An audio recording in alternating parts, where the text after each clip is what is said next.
We're going to talk about some practice problems. The only way to get better at this stuff is to practice. So let's look at the volumes I use in the washer and dish method about the x-axis, and let's think intuitively. Okay, so what if we're given the lines of y is equal to x squared, y is equal to 0, and y is equal to 2x? Well, again, is it necessary to graph? No. Is it helpful? Very helpful. So by this time in calculus, you should know what your parent graphs looks like. So we know the graph of y is equal to x squared. Well, it looks like something like this approximately. Well, that's nice to know. Okay, well, the line y is equal to 0. Well, it's just this here, so that's nice to know. Okay, well, what is the line of x is equal to 2? Well, let's approximate 2. So let's say this is 1, so this has to be 2. So the area between the volume, not the area, I keep on saying area, the volume, we're looking for as this stuff here. Okay, now we are rotating around the around the x-axis. We're rotating around the x-axis, so we're rotating around the x-axis. Okay, well, that's true. So what is my volume? A volume is given by the upper curve minus the lower curve. Okay, well, that's nice to know. So the good thing about this is that this is x is equal to 2, and this is my function y is equal to x squared. One of my x values, since I'm integrating and finding the volume with respect to x is equal to 2 is actually one of my limits of integration. So what is the other one? Well, if I have the two y's equal to some function of x, I could simply set those functions of x is equal to each other. So x squared is equal to 0. So if that is true, then that means that x has to be plus or minus 0, which we don't care about. We just say x is equal to 0. Okay, so what is my volume? My volume is given by pi. Well, since it's pi r squared minus both functions, we're going to factor out my pi, and this is from 0 to 2 of my upper function. Okay, my upper function is x squared, and I'm going to square that. Okay, so my upper function is x squared.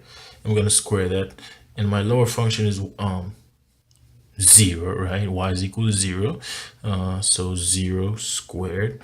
Okay, dx, because we're integrating with respect to x. Right, so this will be integral of 0 to 2 of pi x to the fourth dx. 0 is just 0, okay? So my integral is given by pi times x to the fifth over fifth, evaluated from 0 to 2. Okay, well, this will be pi. This will be pi times 2 to the fifth divided by 5. Okay, we know 2 to the fifth is just 32 divided by 5 pi. Okay, so that will be my volume. Okay, let's look at another one. So what if we're given a function y is equal to 9 minus x squared and y is equal to 0? This is actually an interesting one. What would be your volume when we rotate around the x-axis? Okay, well, this one is a bit tough. Okay, so this is actually a semicircle. Okay, the square root of 9 minus x squared, that's a semicircle, that's half of a circle, and y is equal to x squared. So you can imagine we're finding the volume as it pertains to this, and we're rotating around the x-axis again.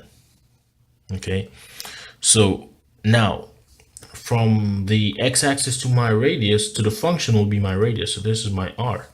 Okay, so with that being said, I have to find my limits of integration. So I know what my radius is, which is a function the square root of 9 minus x squared. And what would my limits of integration be?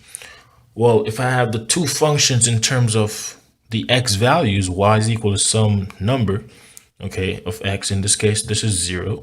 And then we could set them equal to each other. So this is 9 minus x squared. We're going to set that equal to 0. So if I square both sides, I get 9 minus x squared is equal to 0. So therefore, negative x squared is equal to negative 9. If I divide by a negative, I get a positive 9. If I take the square root of a positive 9, I get x is equal to plus or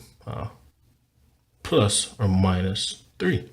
Okay, so the integral will be given from -3 to 3 of what's my upper function. Well, this is the only function. Again, my lower function is y is equal to 0, but that is just 0, so we don't care about this. So the function will just be given by pi r, which is my function 9x squared dx. And technically that's -0, but again, that is 0, so we don't care about that. Okay, so if I square this, this is a -3 to 3 of pi times 9 minus x squared dx. Okay, if I take the integral of this will be pi times 9x minus x cubed over 3. Okay, and this will be all integrated from -3 to 3.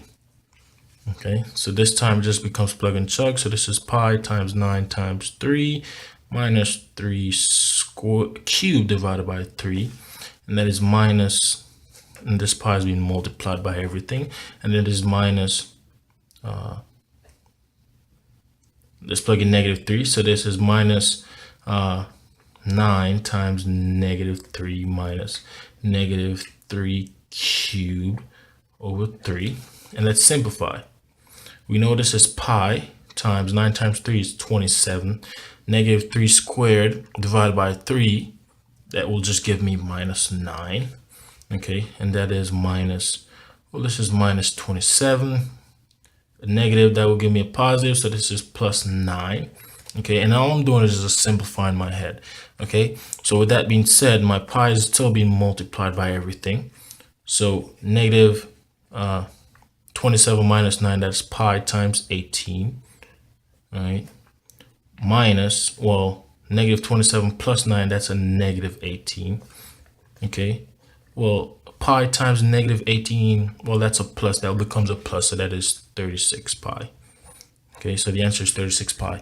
Now, I want to look at this problem. Oh, something interesting that just notice from now on. Anytime you have symmetric integral, there's a little trick you could actually do.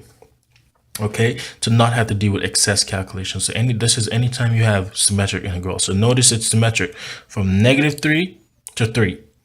Another symmetric integral would be from -2 to 2 or -1 to 1.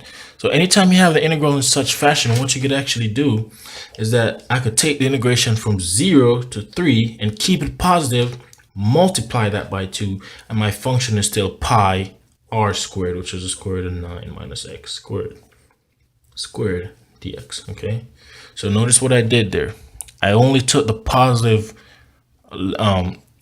integration. I only took the positive value of the integration and multiplied it by 2 because it's essentially 2 times the integral. Okay, so that's a little trick that comes in handy. And again, if I simplify, this is 2 times 0 to 3 of pi times 9 minus x squared dx. If I take my integral, this will be pi times 9x minus x cubed over 3. All integrated from 0 to 3. And this is all being multiplied by 2. Okay, so if I plug in 3, I don't care about 0 because 0 will make the second part 0. So if I plug in 3, this is 2 pi times 9 times 3 minus 3 cubed divided by 3. Okay, it's 3 cubed divided by 3.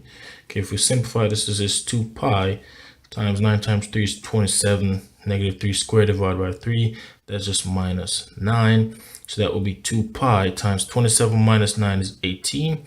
So that will be 2 times 18 is 36 pi. Okay, so just keep that in hand. Okay.